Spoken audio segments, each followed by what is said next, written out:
Yo, yo, yo, yo, yo. Welcome to another episode of the XFACTORSPORTZ podcast. We're in season 3, episode 6. Thank you guys for tuning in. We got a great show for you guys tonight. All right, we got a lot of NFL we got to get through. We got some NBA. We're going to talk about who we think should start in the NBA All-Star game this year in Indiana next month.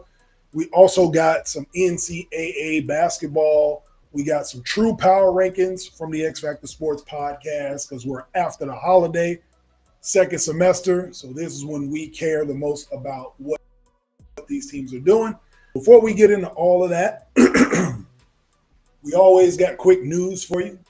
Coming to you live from YouTube, Facebook, TikTok, and Twitter. Thank you guys for tuning in.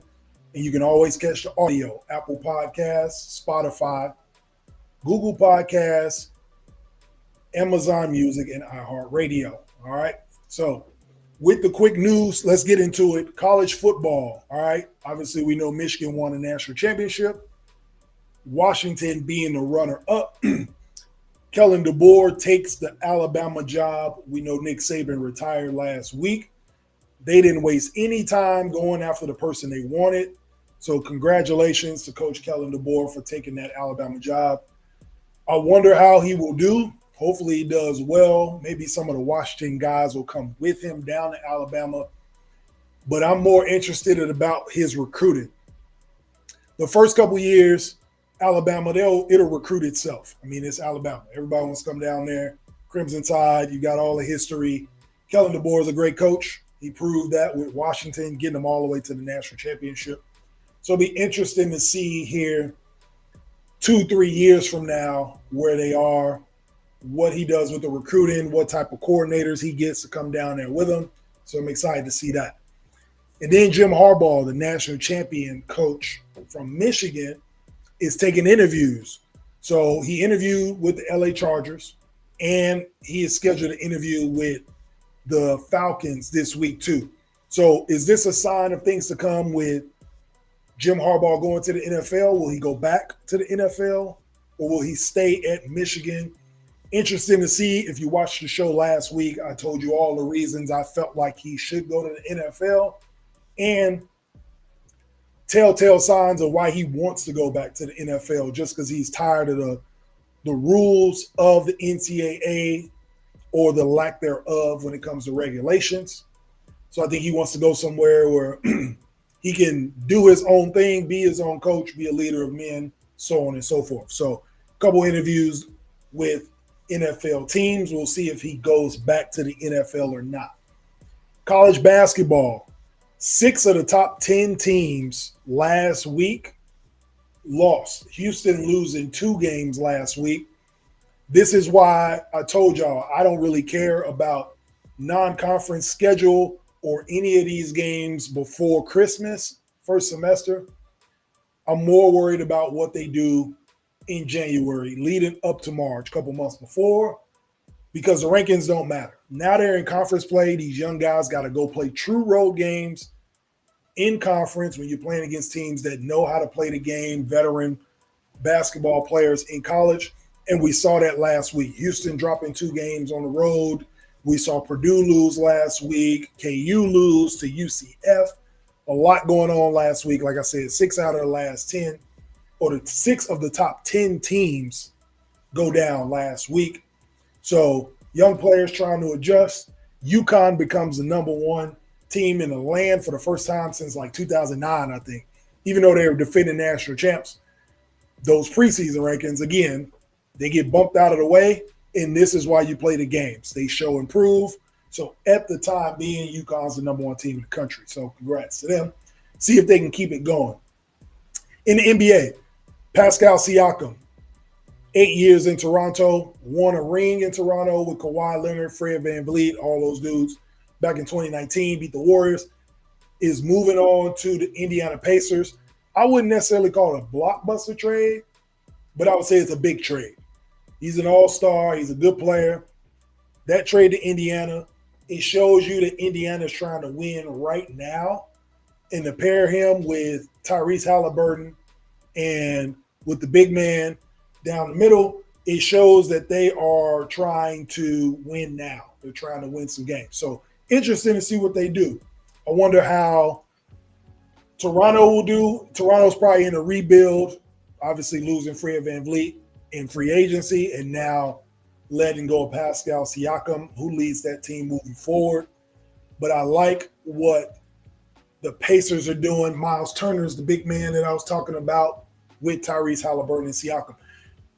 He's used to playing fast pace, so he'll just jump right in with the Pacers. I think he'll be a good fit. They got a wing player that's a two-way guy, so now you got a point guard, a two-way wing, and a center that can stretch the floor too. I think that'll be good for them. Doesn't do anything for their defense still. They still going to give up 120 points and try to score 130. But I think that's a good move for the Pacers, though. Getting an all-star in Pascal Siakam, I think that gets them to compete. Not necessarily – they're not going to be better than Philly. They're not going to be better than Milwaukee. They're not going to be better than Boston. Probably not even Cleveland. But I think Indiana can be one of the top 6 teams come playoff time, and they don't have to worry about the play-in. They're definitely going to scare some teams, and they'll compete. So it'll be interesting to see how that goes. Other news in the NBA, the Lakers. The Lakers doing their song and dance always around trade deadline. There's always trade rumors with any team that has a LeBron James. So in these last few years, it's been the Lakers. There's always a stench of everybody can be traded. Trade rumors about Anthony Davis can go, Austin Reeves can go, D'Angelo Russell, so on and so forth. So we'll see what happens. They're always trying to shake things up. You know, you think the in-season tournament champions would have it all figured out. But, again, they might not even make the playoffs. So it'll be interesting to see what happens. If they make moves or not, I wonder what they will do. But, like I said, I don't think they are championship contending anyway.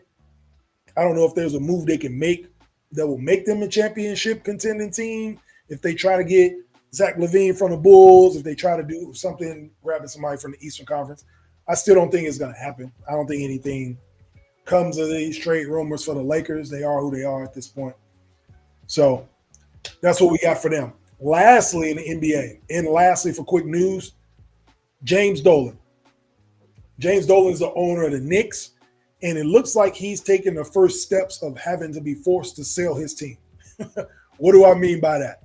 So he's caught up in allegations of sexual assault, and he's caught up in allegations with, what's the dude's name? With Harvey Weinstein.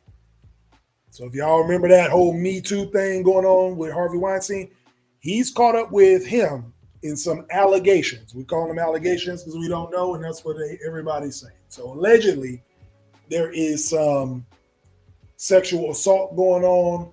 Somebody blew the whistle on them, and they're under investigation. Now, when you're an owner of a franchise, especially in one of the 4 major sports, it makes that major sport look bad. So I don't know if he's going to be forced to sell a team if this comes out to be true, but it has happened before. If you remember the owner of the Phoenix Suns, he was accused of some allegations like those. Donald Sterling with the Clippers, besides all the racial stuff, it was some sexual allegation stuff too. And they forced him to be banned for life and sell his team. So it's a pattern. And there are a lot of people in New York that don't like James Dolan anyway. So this might be the first step of many to him having to hand that team over to somebody else. So we'll keep an eye on it. We'll let y'all know what's going on, but that's what we hear. Allegations about James Dolan, Knicks owner, and what will happen. So before we get into all the segments, let's go ahead and ask you guys this question. All right. What is the difference between collapsing and choking? Right? We saw that last week in the NFL in the wild card round with the Philadelphia Eagles, Dallas Cowboys losing their opening round games with all the expectations, and then getting not only beat, getting blown out, getting embarrassed, all right? So what's the difference between a team that collapses and a team that chokes? So let's talk about it. The Philadelphia Eagles, they were at one point in the season 10-1, right? They were the best team in the league by week 12, week 11. They were winning games. They weren't winning them in great fashion like they were last year. They weren't getting style points, if you want to call it that. But they were figuring out ways to win games. Jalen Hurts was kind of putting on his cape and winning all these games for them. And at some point in the season, it all caught up to them. They lost 5 out of their last 6 games. Now they've lost 6 out of their last 7 games because they just lost to Tampa Bay. And I would constitute that as a collapse, right? Excuse me. This team had high expectations. They come out the gate 10-1, and the expectation is to go back to the Super Bowl. When you're that good, you just came from a Super Bowl, and you go out the gate, win 10 out of 11. The expectations are high. The expectation is not to lose a division, get the 5 seed, go on the road, and lose to a 9-8 team. That's a collapse. Something was happening internally in that locker room, like I alluded to last week when I predicted Tampa Bay would beat them. I've watched enough sports in my life to see that teams that end up like this don't end well, right? A lot of individual football was being played. If you watch that game, they were not playing as a unit. A.J. Brown is practicing up until Tuesday, and then he just says, I'm not playing. So he's out. He's a scratch for the game on Monday night. Jalen Hurts wasn't healthy. Like, none of it looked cohesive at all if you watch that game. And that's how the last 7 weeks of the year looked for them.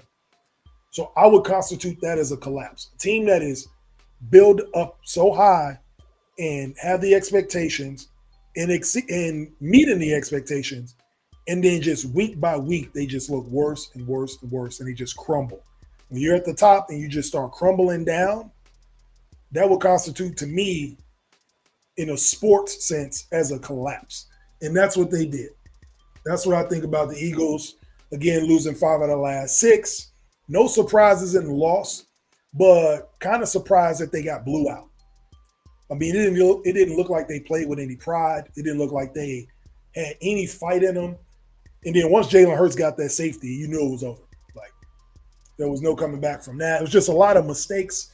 They couldn't, and credit to Tampa Bay for their defense, making it tough on Philly, but Philly looked out of it. By halftime, it looked like it was over already. So just, I would call that an epic collapse for a team that had expectations to win a Super Bowl or at least go back. Now, let's get to the choking part, all right? The Cowboys, that is the definition of a choke job. And people say, Jay, why would you call that a choke job? That's just the same thing that the Eagles did. No. The difference between the collapse of the Eagles and the choke job of the Cowboys is this. The Cowboys talk trash all the time. The fans, the players, everything. Week 1, they beat a sorry-ass Giants team, 40-0, right? All we hear is we them boys. Michael Parsons got a podcast all of a sudden every week talking about how good they are, who they going to play, who they going to beat. Self-proclaimed after week 1 beating the Giants that we're trying to be the best defense in the league. And ironically enough, you lose at home and you give up 48 points to the youngest team in the playoffs in the last 50 years. So I would call that a choke job because you talked yourself up. You built up your own hype. Of course, Jerry Jones is going to be Jerry Jones. And they win the division. Nobody even expected the Cowboys to win the division. Everybody was rooting for the Eagles to do that. They get a home playoff game. They get the 2 seed. They get to play a 7 seed, and then they make history by losing to the first 7 seed in the playoffs in Cowboy fashion, right? Haven't made it to an NFC title game in 28 years. That is an ultimate choke job, all right? You win your division. You play well. You beat all the bad teams. But anytime you play against a good team in prime time when you need to show up, when you need your quarterback to show up, you choke. Simple as that. The expectations were too high. When the flashing lights got on them, they didn't know how to handle it, and they just got beat down at home. They won every game at home this season. The Cowboys won every single game at home. And then they lose to a 7 seed that barely got in the playoffs. That's a choke. I wouldn't consider what they did a collapse because they didn't have the expectations They built themselves up, built their fan base up, got them all excited, got the home game they wanted, won the division, and laid an egg. So when you ask me what the definition of or what's the difference between choking and collapsing, I'm going to say the difference between is one team started out great, but then started to fall apart week by week. But then the other team talked trash all year about what they was going to do. Players got podcasts talking about who they're going to play every week, what their defense going to do, and then they don't do it. That's a choke. All right? When you set expectations for yourself, and then when it's time to meet those expectations, that's a choke job. So get your hopes up. Dak had a great regular season, but when it's money time, he couldn't pay the bills. So that's what it is. So you guys let me know what you think. Choke job, collapse, whatever you want to call it. Cowboys did all that and above. All right. When we come back to the X Factor Sports Podcast, real excited. We're going to talk NBA. We got the All-Star game coming up here in a month, and we are going to tell you who we believe should be the starters in the East and Western Conference. This is the X Factor Sports Podcast, and we'll be right back. If you love sports and want to stay informed about the latest news and content, then you've got to check out this podcast. The X Factor Sports Podcast is the ultimate source for your favorite sports news and analysis. This host covers all kinds of sports. You'll always be able to find something interesting to listen to. Plus, the podcast is highly entertaining and will keep you on the edge of your seat every time. So, don't wait any longer. Subscribe to the X Factor Sports Podcast today.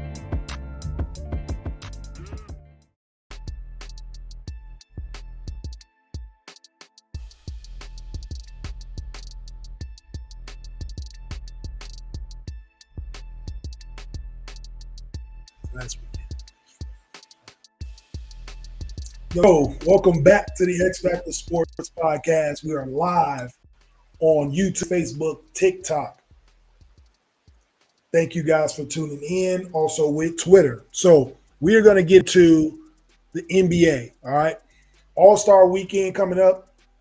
We're going to talk about who we think should start in the East and West as it stands today, right? Not talking about votes. We're talking about players that deserve to start. Now, a lot of these players, obviously, they're all-stars. So the best of the best in the best league. And when it comes to picking a player for a position, you basically splitting hairs, right? Winning matters to me. When it comes to all-star games, like, yes, I want to see the best players. I want to be entertaining. But I think that winning should be rewarded. If you're the best player on a good team that's winning games, you should be rewarded by playing in the all-star game. And if you're even better, if you're playing even greater, you should start. So we're going to take it back. Now, congrats to the NBA. They moved it back to East versus West. So it's not like Team KD versus Team Giannis or anything like that, like a pickup game at the park. They're actually going back to East versus West. So I'm glad they're doing that. They need to make one more step, though. They need to make it guards, forwards, and center. All right. Need to show the center some love. Bring that back. Don't make it front court, back court. Just put the center position in the All-Star game. And you guys let me know live what you think. Do you think the center should be back as a position in the All-Star game? Now, the center is a position for all NBA, right?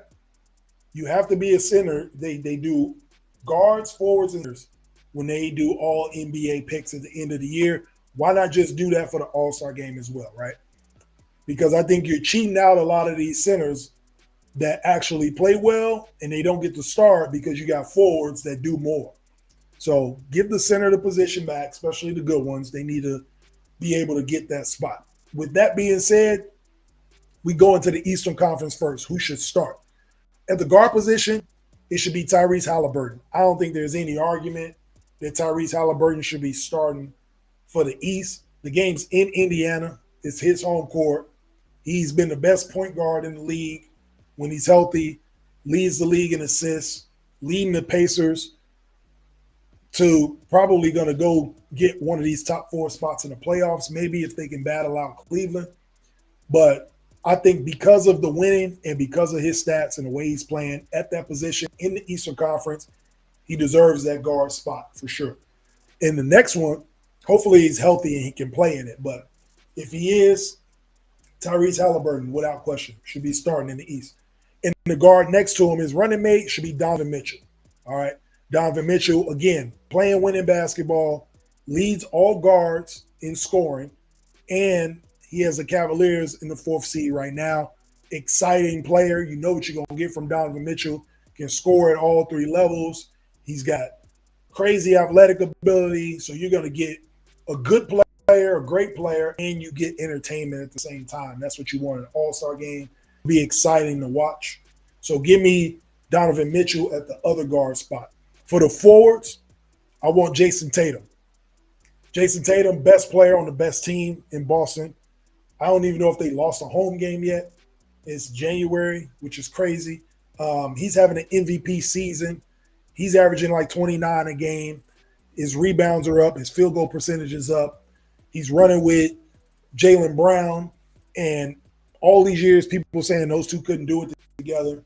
And they make it work all the time. So I say Jason Tatum, he's probably not the best forward in the East. Next to because Giannis is the other forward that should start with him. But he's the best player on the best team in the league. So you got to give him the nod to start there. Giannis is going to be the other forward. Giannis is averaging 31, 11, and 6. He's the number 2 seed in the East after they started off kind of slow. I think him and Dame are figuring it out. And Giannis is doing Giannis things. So I don't think anybody is going to argue that Giannis should start an all-star game. He might be the leading vote getter, so he's going to start anyway. So I give that to him, having another monster year. And then at the center position, yes, put the center position back in all-star games and give it to Joel Embiid. Joel Embiid's been having another monster year. He's trying to be a back-to-back league MVP. If he plays, the Sixers win. It's simple as that. When he doesn't play, they don't win at all. They lose to the Knicks at home by 20 points. I got Embiid on my fantasy basketball team, one of my fantasy leagues, and this dude gives me 75, 80 points a night. Ridiculous. So, of course, Embiid should start at the 5, right? Put him at the center position. He's the most dominant player in the league. I don't think he's the best basketball player in the league, but he's definitely the most dominant. And averaging 34, 12, and 6. I mean, come on, man. So those are my starters in the East. I got Halliburton, Donovan Mitchell, Tatum, Giannis, and Embiid at the 5. Now, who will they go against in the Western Conference? The West is tough. The West was actually tougher for me to figure out than the East because there's so many guards. And now when we get into the guards in the West, this is where we talk about splitting hairs, right? We gotta put winning into the equation. We gotta put how many games you've played, impact, all that stuff has come into play. You go to the West because there's just so many guards. And so the guards that I picked to start in the West, I'm going Shai Gilgeous-Alexander for OKC. Again, they're the number 2 seed in the Western Conference, a young team. Shai looks like an MVP. All his numbers are up from last year. He's leading a young team. They beat all the good teams in both conferences. They've already beat Boston. They beat Denver a couple times. They beat Milwaukee. They're a good team. They look like they're going to be a tough out in the playoffs. And right now, like I said, one of the best teams in the league, and he's the best player at guard. I think Shai Gilgeous-Alexander gets the nod to start in the All-Star game. The other guard running with him, Anthony Edwards. You've heard me talk about Anthony Edwards on this podcast a lot. I think he's elite on both ends of the court, and he's got the number 1 seed in the West with Minnesota. I mean, if you'd have told me in January that the 1 and 2 spot in the West was going to be Minnesota and OKC, I'd have laughed at you. I'd say, is Denver lost their franchise? Like, they not playing basketball no more? Sacramento gone? Like, what's the problem? So the fact that they are doing this midway through the season is impressive. And Anthony Edwards is a huge reason for it. Again, same thing as Tatum. He's the best player on the best team. That deserves to be rewarded with a starting spot. So I give that to Anthony Edwards. I know a lot of y'all on here like, you crazy. Where's Luka? Where's De'Aaron Fox? Again, winning matters to me when it comes to an all-star game. Like, coaches look at that.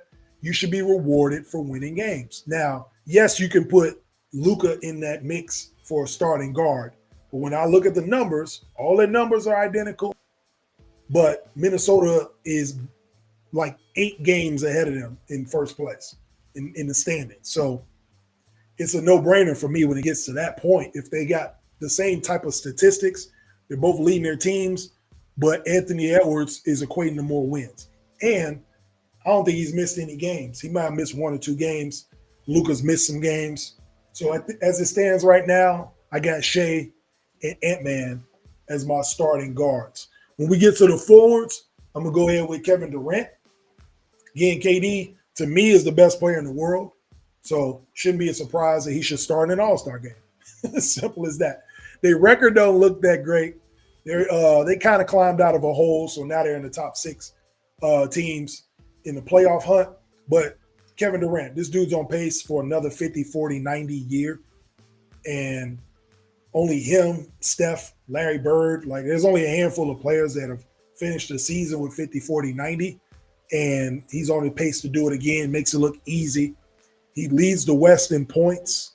He is one of the top rebounding forwards. He's one of the top assist forwards in the West. So got to give him the nod. The other forward running with him, Kawhi Leonard. Again, you have to reward these guys for playing in games and for winning. The Clippers are on a nice little streak. Now that James Harden's been acclimated, they're going on a run. And Kawhi Leonard's the best player on the team.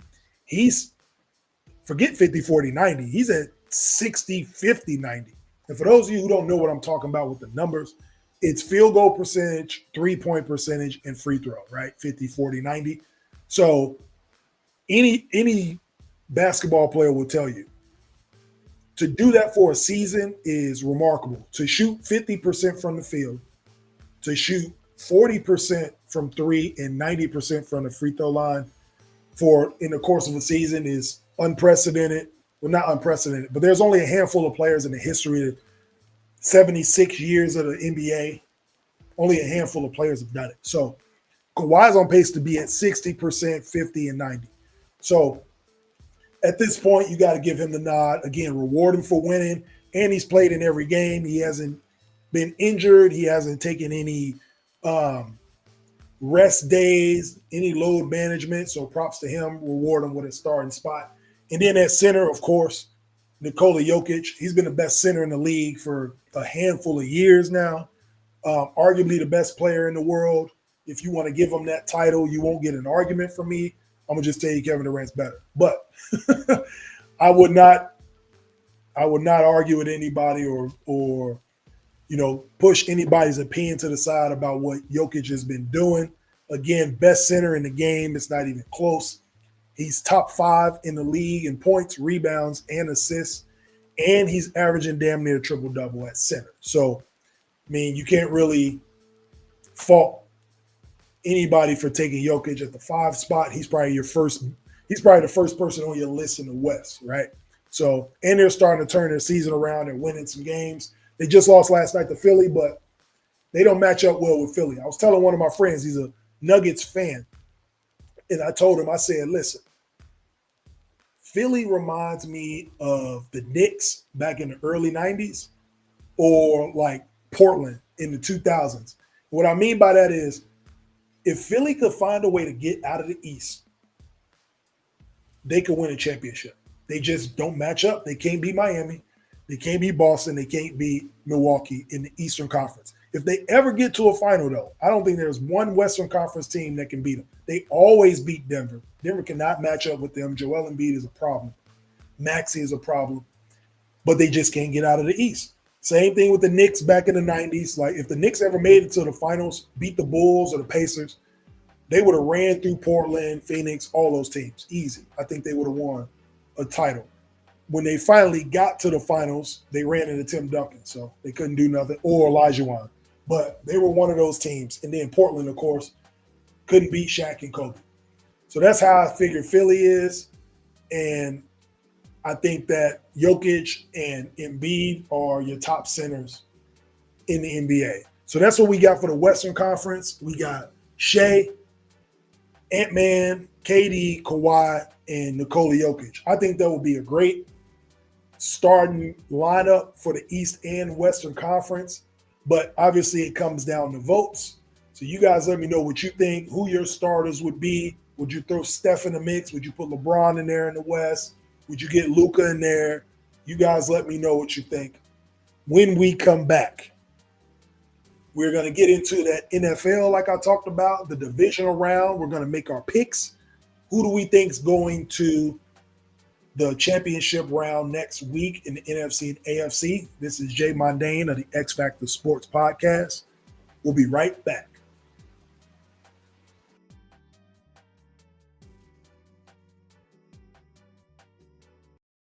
Season 2 of the X Factor Sports Podcast is here. Be sure to tune in live every Wednesday night on YouTube, Facebook, and TikTok for real unbiased sports talk. Jay Mondane is bringing a fresh new point of view on the sports world. You don't want to miss out. Subscribe to the X Factor Sports Podcast today. Audio available on Apple Podcast, Spotify, Amazon Music, Google Podcast, and iHeartRadio. The X Factor Sports Podcast. Real talk for real sports fans.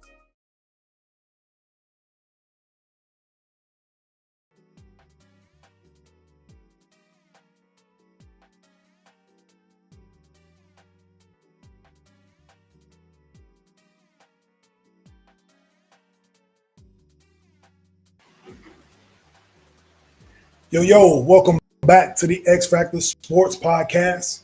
This is Jay Mondane. We are live on YouTube, Facebook, TikTok, and Twitter.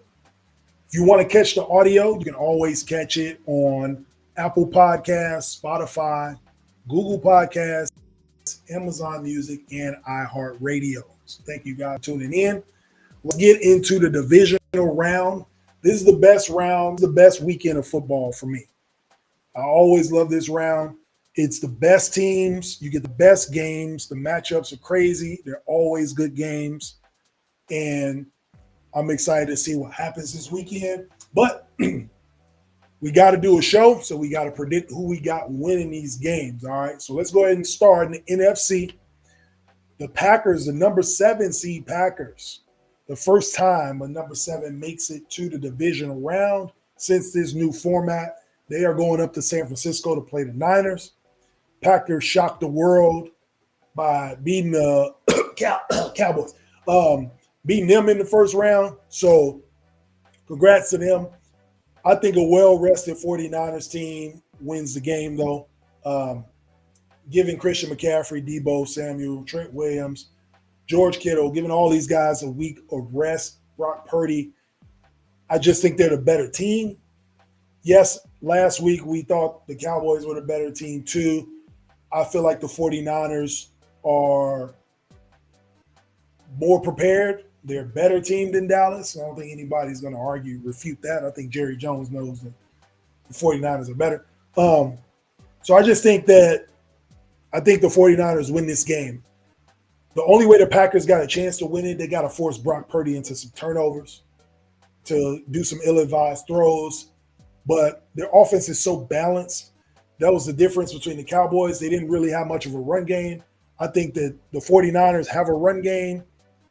They can pass it to everybody. Debo's the equalizer against any team. Christian McCaffrey can do whatever he wants on the field. I just think they have a more balanced team. That defense, their defense is elite.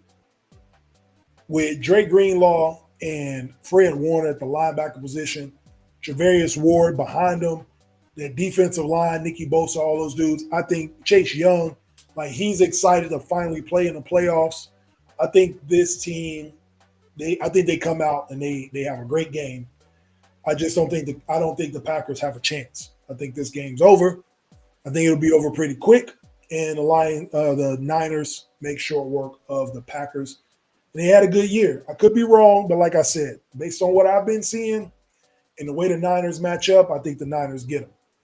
In the next NFC game, we got the Bucks going to Detroit. And believe it or not, man, the Detroit Lions can get to an NFC championship game. I think they got a chance to do it.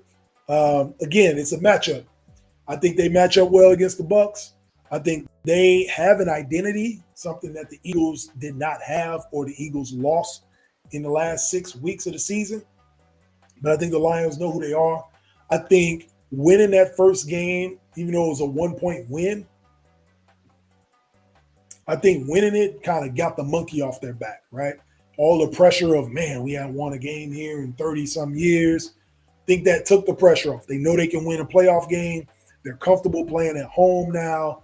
I think with the Bucks coming in, I think the Bucks won a game against a great team, and that's kind of like the highlight for them of their season. Like we were 9-8, nobody expected anything from us, and we won a game. We won a playoff game.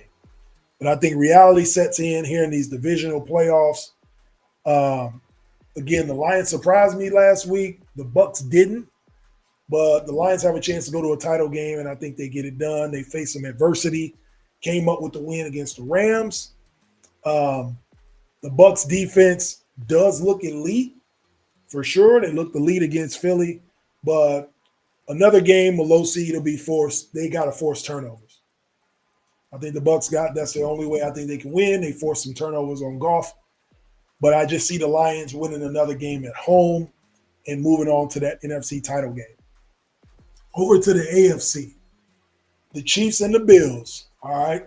I think this is the game of the weekend. Everybody's been looking forward to it, including the Bills. The Bills have been waiting years for this. And not in the sense that they've been waiting years to play the Chiefs or get a rematch, because they've been playing against the Chiefs in the playoffs this entire time. What I'm saying is the hard work they put in after going 6-6 to win their division and get a home playoff game, get home field advantage, and be that 2 seed was for this weekend. They know that if they want to get to a Super Bowl, they have to go through Kansas City. And they wanted to prepare themselves to play the Chiefs in Buffalo. And I think this is set up perfect for them to win, and that's why I'm picking Buffalo to win this game. I think Buffalo gets them at home. They finally get the monkey off their back. This daunting shadow of the Chiefs beating them, the 13 seconds, Mahomes, all that Grim Reaper talk. I think they finally get over the hump and they beat the Chiefs. Been waiting 3 or 4 years for this. I think they have the advantage. If we want to get into football talk, I think that the Bills stay hot. They've been the hottest team in the league over the last month. They've been playing playoff football in their mind since Thanksgiving, right? So I think they're already in that mindset. They showed it last week against the Steelers with an impressive win. I think the Chiefs' offensive issues rear their ugly head here in Buffalo. They don't have the energy of the home crowd to, pat them on the back, tell them to keep going. I think the Bills fans will be relentless. They want this just as bad as the players do. And I think it just rears their ugly head. I think they see Rashid Rice as a real threat. He can be a real number one. Even though he's a rookie, he's been playing like a veteran this second half of the year. And I think Buffalo takes advantage of that. So Mahomes will try to save the day, and I just don't know if he'll be able to. So not saying it's going to be a blowout. I think it's going to be a classic game. But I think the Bills come out on top. All their games are usually epic games. But I'm taking the Bills in this one. And if the Bills win this one, it's going to be a lot of talk about, like, this may be the new Brady Manning, right? They have to get by each other to win championships. Back in the day, I think this may be the new iteration of that. But Josh Allen has to win for it to be called that. We can't call it a rivalry. We can't say it's Brady versus Manning. None of that stuff. Because to be honest, Josh Allen ain't beat Mahomes in the playoffs. So he can't be put on that level yet until he beats him. but I think he gets it done this weekend. So I'm taking the Bills. And then the last game, we got the Texans going into Baltimore, the number 4 versus number 1. Another rested team at home. I'm gonna tell you what I've been saying all year about Lamar Jackson. The dude just looks focused. I don't see any playing around in his demeanor. I think honestly he's pissed off from the offseason, and I think he's just on a mission to prove everybody wrong. I think he gets to prove it in his playoffs. I think he has been hearing about 2019 when they were a 1 seed and hearing about his MVP year and them, kind of getting upset. The 1 year they played against the Chargers put 7 DBs out there on them and beat them in the playoffs. Like, I think he hears all of that. And I think this team's locked in. I mean, their defense is also elite. Patrick Queen, Roquan Smith, the linebackers. I just think they're too focused. I think the Texans played well. They've been impressive all year. I didn't expect the Texans to even be in this game. Didn't even pick them to be in this game. But I think the secondary matches up well with the Texans, unlike the Browns. The Browns have a good front, but their secondary is not as good as the Ravens, and I think this is what you need to beat them with the elite linebackers.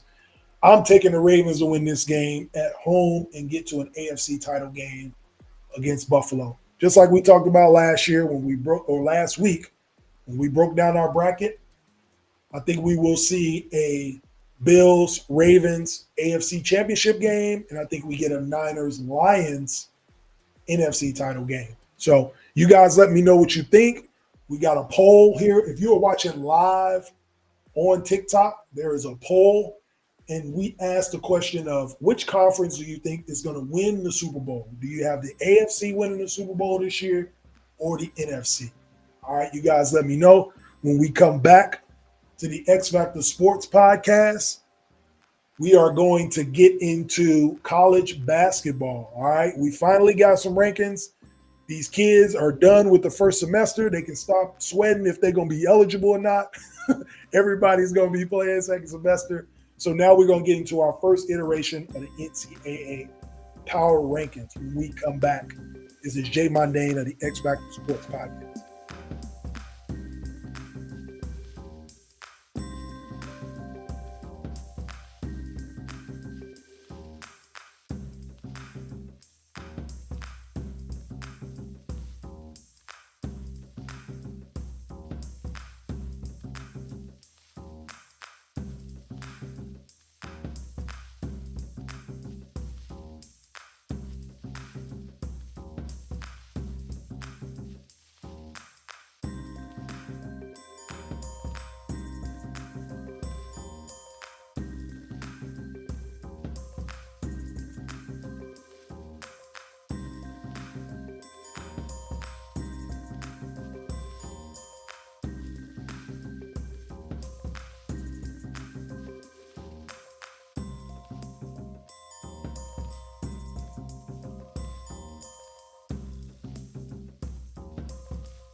All right, y'all. Y'all ready for some college basketball finally? Yo. Welcome back to the X Factor Sports Podcast. It's your host, Jay Mondane. If you're just tuning in, we've already talked about some NBA. We got our all-stars that we picked that we feel like should start. We got into the divisional round of the NFL playoffs. We picked our winners for this weekend. So if you play some bets, go ahead and place those on who you think you got to win these games. Now we're going to get into some college basketball, the men's side. Finally, we can get into some college basketball, all right? We're going to give y'all our power rankings of the top 10 teams in the country who we think are the top 10. Remember, the power rankings are not your AP poll or your coaches poll that you see on ESPN or any of these networks.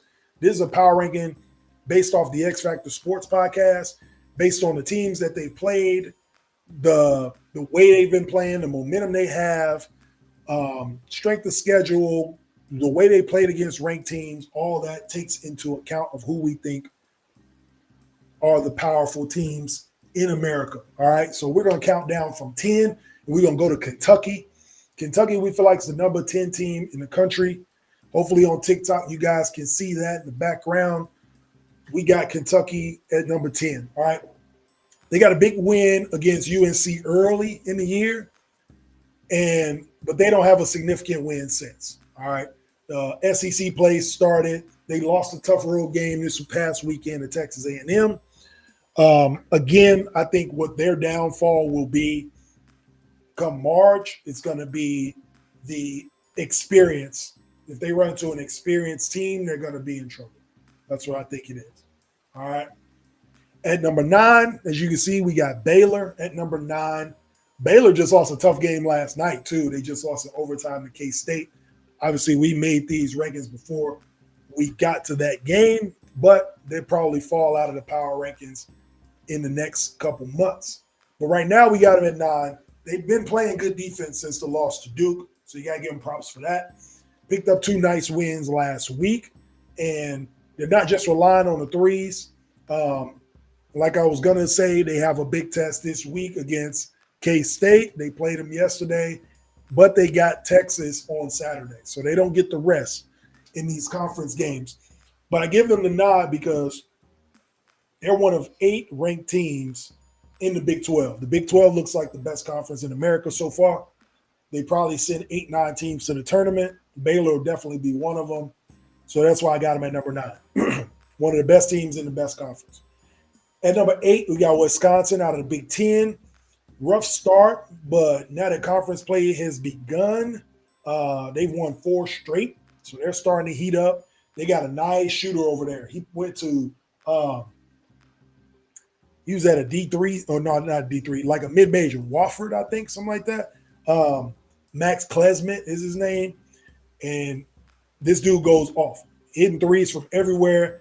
They got a big game against Indiana coming up, but I think that kid, Max Klesmit, will lead them in that game.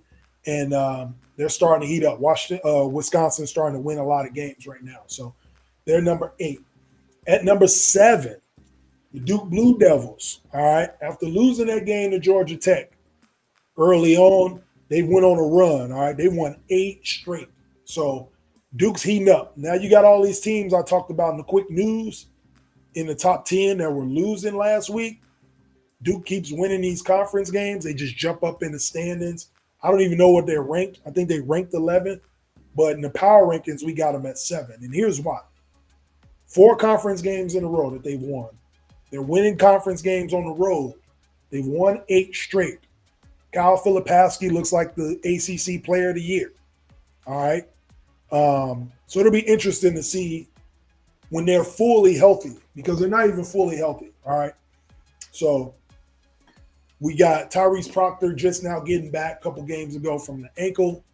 Mark Mitchell is now dealing with a D issue, and they're still reeling off wins. So you got to give them props for that. They're keeping it going.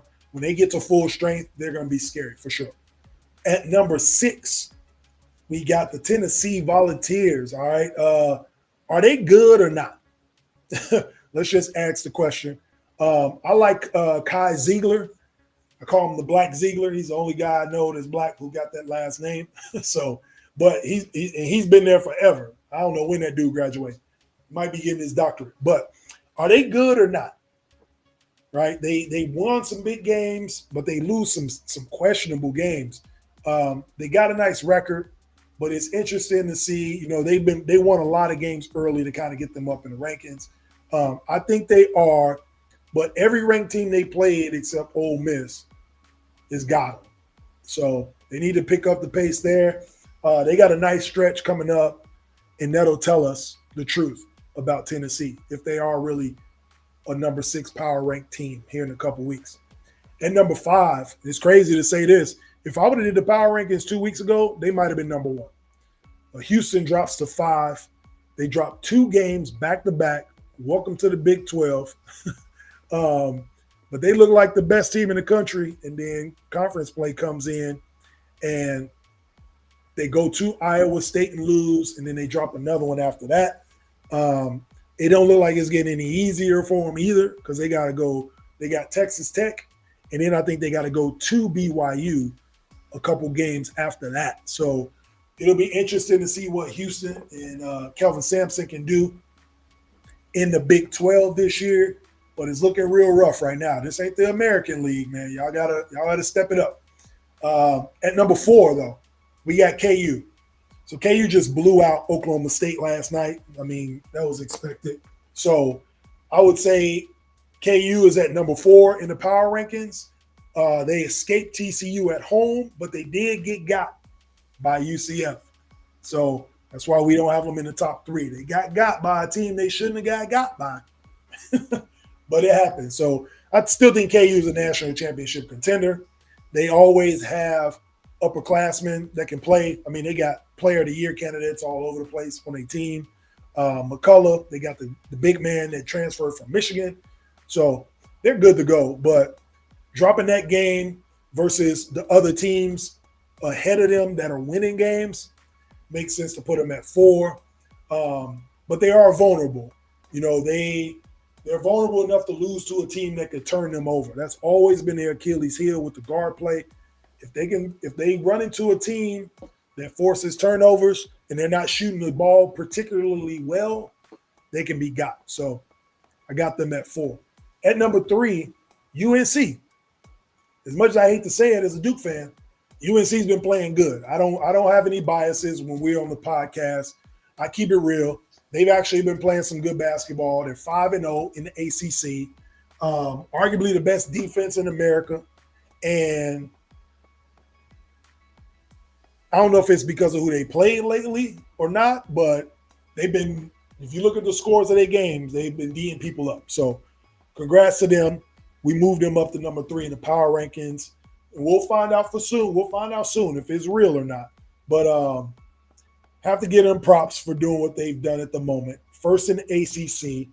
And they've played 6 ranked teams already. And they played only like 16 games. And they're 4-2 against those ranked teams. So props to them on that. All right. And then we get to the number 2 team, the Purdue Boilermakers, Zach Edey, the fighting Zach Edeys. He might be a 2-time National Player of the Year. This dude's unstoppable. They had one slip up against Nebraska. That's why we got him at number 2. Losing that game to Nebraska hurt. If you can find a team that could get Zach Edey in a foul trouble, you might can get them too. But other than that, if Zach Edey's on the floor for 30 minutes plus, they probably win the game. Like, he's that dominant. So it'll just be one of those things. If they have a bad game, a bad shooting night, or Zach Edey gets in a foul trouble. And we'll see what happens with them. If he can carry them.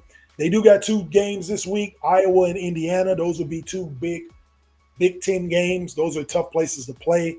Those are tough teams to play against. Indiana's actually pretty good. They played KU tough a couple weeks ago too in Bloomington. At number 1, and we talked about this in the quick news, UConn Huskies. For the first time in the AP and coaches poll since 2009 that they've been ranked number 1 in the country. They're ranked number 1 in the power rankings. And I'll tell you why. It ain't because of what they've been doing or who they beat. It's simply because this past week, all these top 5, top 10 teams lost, and UConn didn't lose. So you got to give them props for it. If you don't lose games, you earn the right to move up in the power rankings because you beat the teams that are in front of you. You do not get rewarded for losing games. You get rewarded for winning them. So defending national champs, and they found their way to the top of the power rankings. This is why I don't care about the rankings until after the holidays, right? This is a prime example. Because you look at all those preseason rankings, you look at all these non-conference, all these teams that you got to play, the East, West, North Technical University games. I don't care about none of that. When we get into the conference play and you start winning those games like UConn is doing, you move your way up to a number 1 spot. So good one right now against number 18, Creighton. They got a good one coming up soon. So we'll see if UConn can just keep winning games and they'll stay up in the power rankings unless we get a team that beats a good team. like UNC and Duke will play each other here in a couple weeks. That'll be a big one for the power rankings for sure. So we'll see what happens with that. But that's the list. As you can see, the power rankings come through, and we'll get our second iteration here in the next 4 weeks. But when we come back, we will get into the final segment of the X Factor Sports Podcast, the 2-minute warning. Don't want to miss that. We'll be right back with the X Factor Sports Podcast.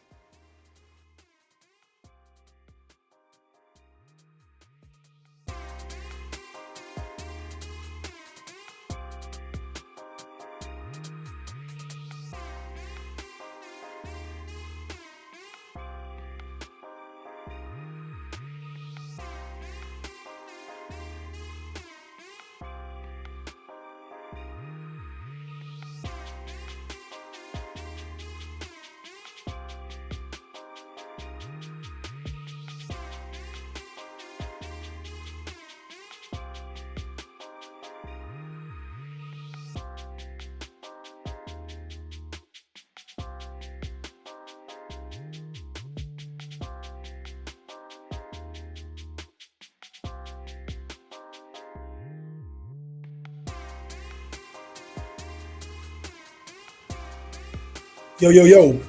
Welcome back to the X Factor Sports Podcast, Season 3, Episode 6. I want to thank you guys for tuning in. This has been a great show. We ran through a lot. We ran through college basketball. We finally got them on the show. NFL, NBA. We'll continue to roll through those as the season continues. But in these last 2 minutes, I want to talk about finding your happiness. All right? Are you able to find happiness in whatever it is you're doing, whether it's being a parent, whether it's work, whether it's hobbies, whatever it is you like to do or enjoy? It's important to find your own internal happiness. I believe there's 3 components in finding happiness. It's pleasure, engagement, and meaning. All right. So what I mean by that is doing things you enjoy. That's where you're going to find pleasure in something. That's what makes you happy. And then being interested in your activity and connecting with others. That's where the engagement comes into it, right? Whatever it is you find that you like, you enjoy doing it, and you enjoy sharing it with other people, and then feeling like what you do matters. For me personally, this podcast brings me joy. It's happiness for me. I feel like it is engaging to people. Obviously, we're live. We got a lot of people that like to follow and share and subscribe to it. Shout out to the 10,000 followers we got on TikTok. So those are things that I enjoy, and I love engaging and talking sports to everybody.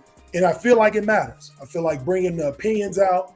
You're getting a non-biased, real talk opinion that none of these other networks can do. They can't give it to you off script like I can, or like any other podcast that's similar to this one. So finding those things, those components, is where you can find your happiness. So just find things that you enjoy doing, and it'll keep your interest, but also feel like it matters. That's the most important thing. Even if it's a hobby, if it has those components, you might have found something that can make you happy. So you can't make others happy if you can't make yourself happy internally first, right? So those are the things you want to key in on for your happiness. Or if it's something that you want to define as true happiness, is something, again, that internally makes you feel good and that you can bring to others. So be sure to look into that. And if you can, find that happy place for yourself. All right. I appreciate you guys for tuning in to episode 6 of the X Factor Sports Podcast. Next week, we will get into the conference championship weekend for the NFL. And we got the NBA trade deadline next week. We're going to talk about who's going where and who we think is going where and what it will do for those teams for this final push. This is Jay Mondane of the X Factor Sports Podcast. We want to thank y'all for tuning in. Thank you to Miss D for always doing that thing behind the scenes. We'll see y'all next week. Peace.